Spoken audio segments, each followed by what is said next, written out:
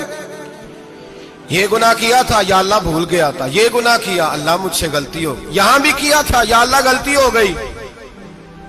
نبی پاک صلی اللہ علیہ وسلم فرماتے ہیں چھوٹے چھوٹے گناہ اللہ دکھا رہا ہے اور اسے کہہ رہا ہے یہ کیا تھا، مانتا جا رہا ہے۔ رب کریم فرماتا ہے پتہ ہے میں تیرے ساتھ کیا کرنے والا ہوں؟ ٹانگیں کانپ گئی، یا اللہ پتہ نہیں، فرمایا میں تجھے ان گناہوں کے بدلے نیکیاں دینے لگا ہوں،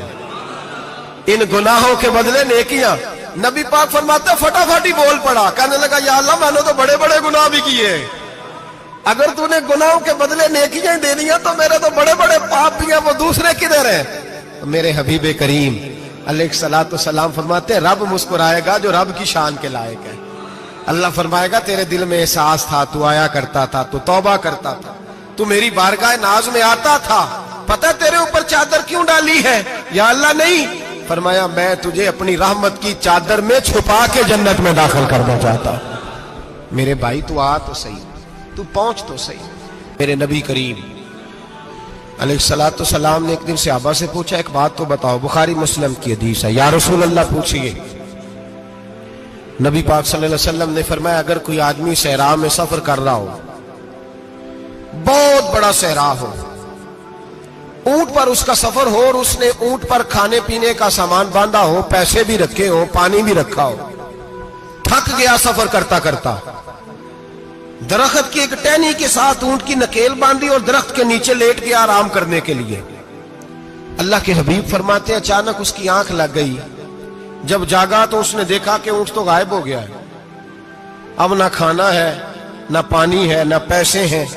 اور صحرا بڑا لمبا ہے، پیدل سفر بھی نہیں کر سکتا۔ تھوڑا سا ڈھونڈا، پھر موت کا انتظار کرنے لگا، سوچنے لگا اب موت آئے گی،